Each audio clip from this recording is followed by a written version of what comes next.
এই প্রচণ্ড মানসিক কষ্ট, একদিকে শারীরিক কষ্টের মধ্যেও আমরা কিন্তু এখানে পড়ে আছি। যখন আন্দোলন থেকে আমরা দিদিকে বলতে চাই যে আপনি আপনার কাছে কাতর কণ্ঠে, বিনীত কণ্ঠে আমাদের অনুরোধ যে আপনি আমাদের কথা একটু শুনুন। আপনার কাছে একান্তই নিবেদন। খ্যাত রাজনীতিবিদ, তিনি একসময় কোনো একটা পার্টির প্রার্থী হয়েছিলেন, তিনিও বলে দিলেন তার পেজে যে কলকাতা হাইকোর্টে আগামীকালের সকালটা অনেকের জন্য অন্ধকারময় দিন আসতে চলেছে। আজকে 1 জানুয়ারি, বছরের প্রথম দিন, যেখানে গোটা রাজ্য, গোটা দেশ, সকল মানুষ একটি উৎসবের মরশুমে রয়েছে, সেখানে আপনারা রয়েছেন ধর্মতলার ওয়াই চ্যানেলে ধন্যরত। কি মনে হচ্ছে আপনাদের এই, আমি আত্মত্যাগী বলবো, এটা কি প্রশাসনের চোখে পড়ছে, প্রশাসনের নজরে যাচ্ছে? দেখুন, সত্যিই তো আমরা খুব আতঙ্কে আছি, কারণ আনন্দ তখনই করা সম্ভব যখন মানসিকভাবে নিজেকে সুন্দর সুস্থ রাখা যায়। তো বছরের শেষ এবং বছরের শুরু, এরকম একটা সন্ধিক্ষণে সারা ভারতবর্ষ, সারা বাংলা তথা সারা পৃথিবীর মানুষ যখন আনন্দ উৎসবে মেতে উঠেছে, তখন হয়তো সেই সারা পৃথিবী, সারা ভারতবর্ষের তুলনায়, সারা বাংলার তুলনায় আমাদের সংখ্যাটা হয়তো সত্যি খুবই কম, কিন্তু যোগ্য শিক্ষক শিক্ষিকাবৃন্দের সংখ্যা কিন্তু 17,000+। তো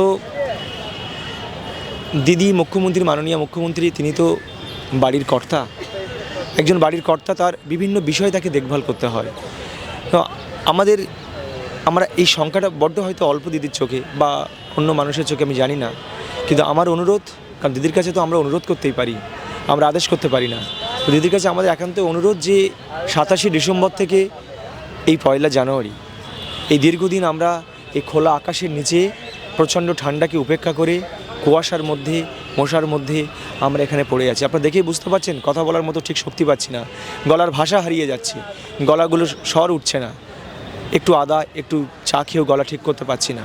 এই প্রচণ্ড মানসিক কষ্ট, একদিকে শারীরিক কষ্টের মধ্যেও আমরা কিন্তু এখানে পড়ে আছি। যখনই দেখবেন আমরা এখানে আছি, এই মাঠ আমরা ছাড়ছি না, কারণ এই আন্দোলন থেকে আমরা দিদিকে বলতে চাই যে আপনি আপনার কাছে কাতর কণ্ঠে, বিনীত কণ্ঠে আমাদের অনুরোধ যে আপনি আমাদের কথা একটু শুনুন। আপনার কাছে একান্তই নিবেদন যে এতজন যোগ্য শিক্ষক শিক্ষিকাবৃন্দ, কোনো দুর্নীতির তালিকার নাম না থাকে সত্ত্বেও কোনো এক অজানা কারণে কলকাতা হাইকোর্ট থেকে আমাদের প্যানেলটা ক্যান্সেল হয়ে গেছিলো। আপনাদের মিডিয়া হাউসের মাধ্যমে আমি বারবার পার্সেন্টেজ বলেছি, যেখানে নবম দশম শ্রেণী 92% সৎ ক্যান্ডিডেট, যাদের নামে কোনো অ্যালিগেশন নেই। 11-12-এ 87% সৎ ক্যান্ডিডেট, যাদের নামে কোনো অ্যালিগেশন নেই, কিন্তু কোনো এক অজানা কারণে কলকাতা হাইকোর্ট থেকে প্যানেলটা ক্যান্সেল হয়ে গেছিলো। ঠিক সেরকম একটা অজানা আতঙ্কে আমরাও ভুগছি যে আগামী 7 তারিখে, জানুয়ারি 7 তারিখে আবার আমাদের মাননীয় সিজিআইয়ের সঞ্জীব খান্নার বেঞ্চে 1 নম্বরে আছে হিয়ারিংটা। গত তারিখে আমরা দেখেছি 19 তারিখে 1 নম্বরে ছিল, সারাদিন শুধুমাত্র আমাদের এই কেসটা শুনানি হয়েছিল। কিন্তু কোর্ট তো চলবে প্রামাণ্য নথির উপরে, কোর্ট তো আপনারা আমার সাধারণ কথার উপরে কোর্ট চলবে না। তাই যে নথি, যে প্রামাণ্য তথ্য দিলে কোর্টকে সন্তুষ্ট করা সম্ভব যে এরা যোগ্য, এরা অযোগ্য, মাননীয় মুখ্যমন্ত্রীর কাছে আমার একান্ত আবেদন, আপনি স্কুল সার্ভিস কমিশনকে নির্দেশ দিন। আপনি বলুন যে এই এত হাজার যোগ্য ক্যান্ডিডেটের যদি চাকরি চলে যায়, শুধু কিন্তু এটা একটা রাষ্ট্রীয় অবক্ষয়। কারণ এই চাকরি যারা এখানে এসছে, চাকরি যারা এখানে অবস্থান করছে, তারা কিন্তু শুধুমাত্র এই 6 বছর কর্মরত নয়, হয়তো এই 2016 সালে SLSTর মাধ্যমে 6 বছর, কিন্তু এমনও কেউ আছেন যারা অনেক আগে থেকে 10 বছর, 15 বছর, 20 বছর অন্য স্কুলে চাকরি করেছেন ট্রান্সফার নেওয়ার জন্য, বা মাধ্যমিক থেকে 11-12 স্কুলে উচ্চ পদের জন্য এখানে চাকরি এসছেন। আবার এমনও আছেন, আমি দিদিকে বলতে চাই, আপনি মিডিয়া হাউসের মাধ্যমে, জয়েন্ট ভিডিও আছেন, এসআইও আছেন, যিনি আবার আমাদের সঙ্গে পরীক্ষা দিয়ে এই চাকরিতে এসছেন। আবার এমন অনেকে আছেন অন্য কোনো গভর্নমেন্ট চাকরি করতো। আবার এমন অনেকে আছেন যারা আমাদের মতো, এই কিছুদিন আগে আপার প্রাইমারি রিক্রুট চলছে, আপার প্রাইমারি 14,052 জনের রিক্রুটমেন্ট পর্ব চলছে, সেখানে অনেকেই আপার প্রাইমারি আমরা কোয়ালিফাই করেছিলাম। আবার এমন অনেকেই আছেন আমাদের অন্য গভর্নমেন্ট সার্ভিস পেতে পারতাম, কিন্তু আমরা কিন্তু কোনো চাকরিতে যাইনি, কারণ শিক্ষকতা চাকরিটাকে জীবনের স্বপ্ন হিসেবে বেছে নিয়েছিলাম। কিন্তু সেটাই যেন আমাদের জীবনের কালো দিন না আসে, এটাই আমাদের মুখ্যমন্ত্রীর কাছে একান্ত আবেদন। আচ্ছা, আপনারা যে বারংবার যেটা আপনি বলছেন, মুখ্যমন্ত্রীর দৃষ্টি আকর্ষণ করার চেষ্টা করছেন আপনাদের এই কর্মসূচির মাধ্যমে, এই আন্দোলনের মাধ্যমে, কিন্তু নজর কি কাটতে পারছেন? দেখুন, এখনও পর্যন্ত যে নজর কাটতে পেরেছি তা বলবো না, তবে এটুকু আপনাদের মিডিয়া হাউসের সামনে বলে রাখতে চাই যে শুধুমাত্র মুখ্যমন্ত্রীর দৃষ্টি আকর্ষণ করাটাই আমাদের একমাত্র উদ্দেশ্য নয়।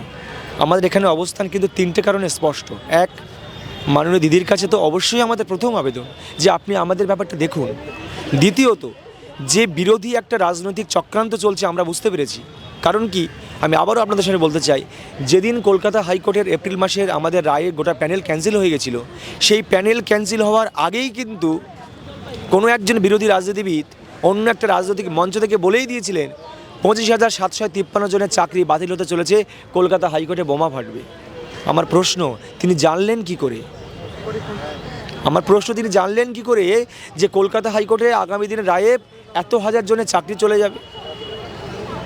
একজন বিখ্যাত রাজনীতিবিদ, তিনি একসময় কোনো একটা পার্টির প্রার্থী হয়েছিলেন, তিনিও বলে দিলেন তার পেজে যে কলকাতা হাইকোর্টের আগামীকালের সকালটা অনেকের জন্য অন্ধকারময় দিন আসতে চলেছে, এত হাজার জনের চাকরি চলে যাবে। আমাদের প্রশ্ন, তাহলে কি করে অন্য একটা রাজনৈতিক দলের নেতা নেত্রীরা, ভুল বললাম, নেত্রী নয়, নেতারা, দুজনেই নেতা, তারা কি করে জানতে পারলেন যে প্যানেলটা ক্যান্সেল হবে? ঠিক একই রকমভাবে আরও একজন প্রতিষ্ঠিত রাজনৈতিক দলের প্রতিষ্ঠিত ব্যক্তি, যিনি আইনজীবী, তিনি কিন্তু হাইকোর্টেও বলেছেন, সুপ্রিম কোর্টেও বলেছেন যে সবাই ফ্রড, এবং তাকে কিন্তু তার পিটিশনারাই বলছেন চরম বিশ্বাসঘাতকতা। কেন বিশ্বাসঘাতকতা? কারণ তিনি যাদের হয়ে কেসটা নিয়েছেন, ধরুন আমরা এখানে মাঠে আন্দোলন করছি, একই রকমভাবে কিন্তু আইনি পদক কিন্তু সুপ্রিম কোর্টে আমরা লয়ার দিয়েছি। অভিষেক মনু সিংভি আমাদের লয়ার, কপিল সিব্বল আমাদের প্রাইভেট লয়ার, ঠিক একই রকমভাবে।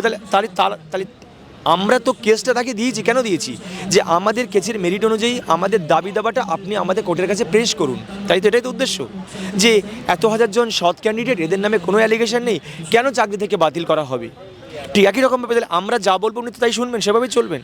কিন্তু বিরোধী লয়ার, তার আন্ডারের পিটিশনাররা চাইছেন যে যোগ্য অযোগ্য আলাদা হয়ে, অযোগ্যরা বাতিল হলে সেই জায়গায় যারা ওয়েটিং ক্যান্ডিডেট কেস করেছেন তারা সেই ভ্যাকেন্সিটা পূরণ করতে পারবেন, তাই তাদের জীবনেও আলো দিন নিয়ে আসবে। আচ্ছা, আপনাদের এই আন্দোলন চলাকালীন এখনো পর্যন্ত, আজকে 1 জানুয়ারি, প্রশাসনের তরফ থেকে কোনো রকম কি বার্তা পেয়েছেন এখনো পর্যন্ত? না, এখনো পর্যন্ত আমরা কোনো বার্তা পাইনি। কি আশা রাখছি? অবশ্যই আশা রাখছি, আমরা অবশ্যই রাখছি, কারণ দিদির একটা সফটনেস আমরা জানি, তিনি সত্যি মানবিক, এবং তিনি বিভিন্ন বিষয়ে দেখেছি যে তিনি কোনো হস্তক্ষেপ করেন, তিনি হৃদয় দিয়ে সেটা অনুভব করেন এবং হৃদয় দিয়ে তিনি সেটা সমাধান করার চেষ্টা করেন। তাই মাননীয় মুখ্যমন্ত্রীর কাছে, দিদির কাছে, আমি মুখ্যমন্ত্রী শব্দটা বারবার বলতে দিদি বলতে চাই, কারণ তিনি দিদি হিসাবেই সবার কাছে পরিচিত। একান্ত অনুরোধ যে তিনি যদি, আপনি আমাদের বিষয়টা একবার ভাবুন, এবং এত হাজার যোগ্য শিক্ষক শিক্ষিকা বৃন্দ আজ প্রচণ্ড ঠান্ডার মধ্যে কলকাতা ধর্মতলায়, যেখানে পাশেই পার্ক স্ট্রিট এসপ্ল্যানেডে সবাই উৎসব পালন করছে, বড়দিনের উৎসব পালন করছে, 1 জানুয়ারি উৎসব পালন করছে, সেখানে ছোটো ছোটো বাচ্চা নিয়ে এসে, 2 বছর 3 বছর 5 বছরের অসংখ্য বাচ্চা নিয়ে এসে তারা মায়েরা এবং তাদের বাবারা অনাথ হয়ে যাবার ভয়ে চাকরি করছেন, লোন নিয়েছেন, বাড়িটা বিক্রি করে দিতে হবে, এরকমই একটা জীবনে আতঙ্কগ্রস্ত অবস্থায় প্রচণ্ড ঠান্ডাকে উপেক্ষা করে তারা কিন্তু এখানে রাত কাটাচ্ছে। তাই দিদির কাছে অবশ্যই আমাদের অনুরোধ, আপনি হৃদয় দিয়ে আমাদের ব্যাপারটা ভাবুন। বাংলা হান্টের আরো খবর দেখতে নজর রাখুন। বাংলা খবর মানেই বাংলা হান্ট।